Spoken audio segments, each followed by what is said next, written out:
उन्हाळा सुरू झाला की भयंकर गरमीसुद्धा जाणवायला सुरुवात होते. उन्हाळा सुरू झाला की सगळ्यांना एकच प्रश्न पडतो की काय प्यावं? फक्त थंडगार नाही, पण खरंच बॉडीसाठी सुद्धा हेल्दी असलं पाहिजे. आज मी तुम्हाला काही उन्हाळा स्पेशल असे थंड पेय सांगणार आहे, जे खरंच शरीरासाठी खूप चांगलं आहे. आणि उन्हाळ्यात जेव्हा आपण थंडगार पेय घेतो, ते किती घेतलं पाहिजे? त्याचा आपल्या शरीरावरती काय फायदा होतो? काय नुकसान होतं? हे सगळं सांगणार आहे.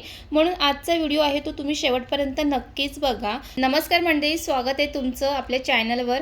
आजचा व्हिडिओ उन्हाळ्यासाठी खूपच फायदेशीर आहे, म्हणून आजचा व्हिडिओ स्किप करू नका आणि चला आजच्या व्हिडिओला सुरुवात करूया. सर्वात आधी आपण लस्सीबद्दल जाणून घेऊया. उन्हाळ्यात जर तुम्ही लस्सी पीत असाल ना, तर खरंच खूप फायदेशीर आहे. उन्हाळ्यात तर शरीर थंड ठेवण्यासाठी तर लस्सीपेक्षा बेटर काहीच ऑप्शन नाहीये. लस्सीमध्ये सुद्धा तुम्हाला वेगवेगळे प्रकार पाहायला मिळतात, जसं की गोड लस्सी, पुदिना लस्सी, ड्रायफ्रुट्स लस्सी, असे अजून अनेक लस्सीचे प्रकार तुम्हाला पाहायला मिळतील आणि ते सहज तुम्हाला मार्केटमध्ये मिळतं. लस्सी पिण्याचे खूप फायदे आहेत. शरीर थंड ठेवते, डायजेशन पण इम्प्रूव्ह करतं आणि इन्स्टंट एनर्जी हवी असेल तर लस्सी घेणं खूप फायदेशीर असतं.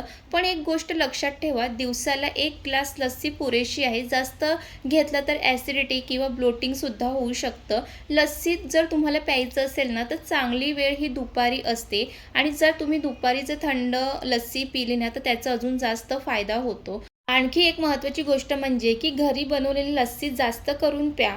बाहेरची लस्सी जर तुम्ही पीत असाल तर बाहेरची लस्सी कशी जास्त गोड असते आणि थोडी हेवीसुद्धा असते, त्यामुळे रोज पिणं टाळा. जर घरची पीत असाल तर रोज 1 ग्लास पिलं तर खूप फायदेशीर आहे. आणि जर तुम्हाला लस्सी कसं बनवायची ह्याची रेसिपी हवी असेल तर आपल्या चॅनलवरती आहेतच. मी डिस्क्रिप्शन बॉक्समध्ये त्याची लिंक टाकणारच आहे आणि तुम्ही वेगवेगळ्या पद्धतीने लस्सी बनवून पिऊ शकतात. त्यानंतर आपण वेगवेगळ्या फळांपासून सुद्धा ज्यूस पिऊ शकतो आणि ते सुद्धा उन्हाळ्यात पिलं की त्याचा सुद्धा फायदा खूप जास्त होतो. आणि उन्हाळ्यात तर द्राक्षाचं सीझनसुद्धा चालू होतो आणि मार्केटमध्ये ते सहज मिळतं. आणि द्राक्षामध्ये भरपूर प्रमाणामध्ये पाणी असतं आणि ते द्राक्ष खाल्लेलं खूप जास्त चांगलं असतं. तर तुम्हाला त्याचे मी फायदे सांगते आणि तुम्ही द्राक्ष कशा पद्धतीने खाऊ शकता. जसं तुम्हाला नुसतं असं द्राक्ष खायला आवडत असेल तेही खाऊ शकतात आणि तुम्ही वेगवेगळ्या पद्धतीने द्राक्षाचं ज्यूससुद्धा बनवून पिऊ शकता, जे तुमच्या शरीरासाठी खूप फायदेशीर असतं.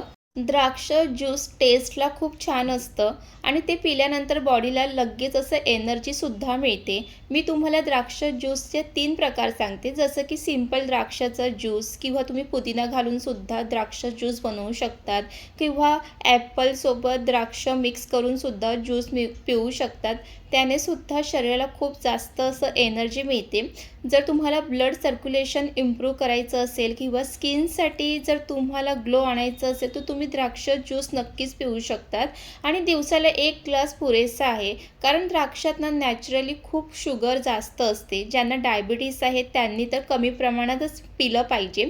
जास्त पिलं तर वेट गेन होऊ शकतं. आणखी एक टिप म्हणजे की द्राक्ष ज्यूस थोडं पाणी मिक्स करून प्यायचं, म्हणजे तो हलका होईल आणि नेहमी फ्रेश ज्यूसच प्यायचा आहे. ते जास्त करून स्टोअर करून ठेवायचं नाही आहे. तुम्ही जर आता द्राक्षाचं ज्यूस बनवलं तर लगेच ते पिऊन घ्यायचं. असं नाही की अर्धा तासाने 1 तासाने, तसं नाही प्यायचं. आणि उन्हाळ्यात जर तुम्ही द्राक्ष ज्यूस, फळांचं ज्यूस जास्त करून घेत असेल तर तुम्हाला बॉडीमध्ये तर त्याचा फायदा होतोच. त्यासोबतच तुम्ही थंडगार ज्यूस घेत असाल तर तुम्हाला उन्हाळ्यात गरमीपासून सुद्धा त्याचा फायदा होतो. म्हणजे जर तुम्ही फळाचं ज्यूस जास्त प्रमाणात घेत असाल तर तुम्हाला त्याचा खूप जास्त प्रमाणात त्याचा फायदा होतो. आणि मी तुम्हाला इथे तिन्ही द्राक्षाचं ज्यूस आहे ना, ह्याची सुद्धा रेसिपी आपल्या चॅनलवर आहे. आणि घरातली लहान मुलं जर फळं खायला पाहत नसतील ना, तर त्यांना तुम्ही अशा वेगवेगळ्या पद्धतीने फळांचं ज्यूस बनवून प्यायला द्या.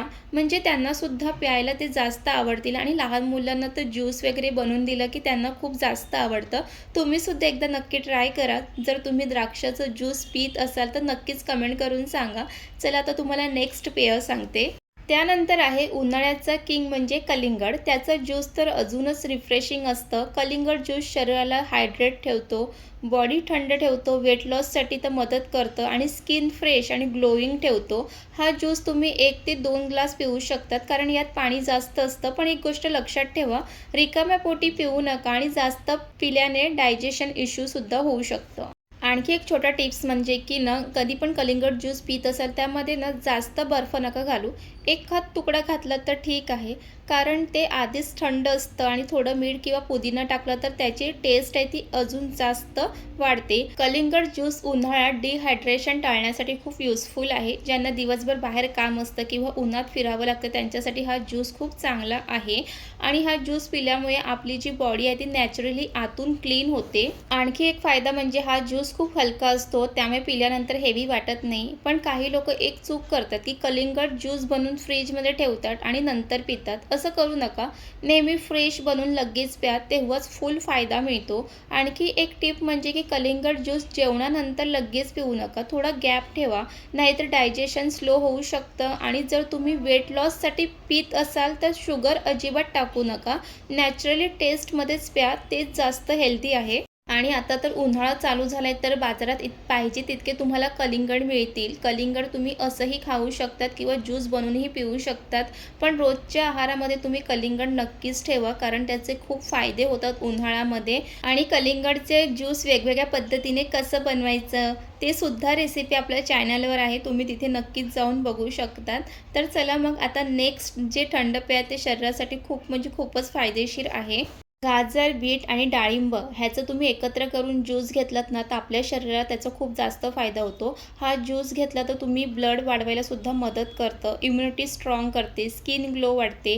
हा ज्यूस तुम्ही आठवड्यातून 3-4 वेळा सुद्धा घेऊ शकता, दररोज पिण्याची गरज नाही आहे. जास्त पिलं तर BP सुद्धा कमी होऊ शकते. हा ज्यूस सकाळी पिलं तर खूप फायदेशीर असतं आणि थोडं लिंबू टाकलं तर टेस्ट आणि फायदे दोन्ही वाढतात. आणि सगळ्यात इम्पॉर्टंट क्वेश्चन म्हणजे की हे सगळे ड्रिंक्स आहेत ते कधी आणि कसं प्यावं. सकाळी तुम्ही बीट कॅरेट ज्यूस घेऊ शकतात आठवड्यातून 3-4 वेळा. दुपारी लस्सी घेऊ शकतात, दुपारनंतर कलिंगड ज्यूस आणि जेव्हा एनर्जी हवी असेल ना तेव्हा द्राक्षाचं ज्यूस घ्यायचं. असं रुटीन ठेवलं तर बॉडी फुल हायड्रेट आणि ॲक्टिव्ह राहते. बरेच जण ज्यूस बनवताना आणि ज्यूस पिताना काही चुका करतात ते सांगते.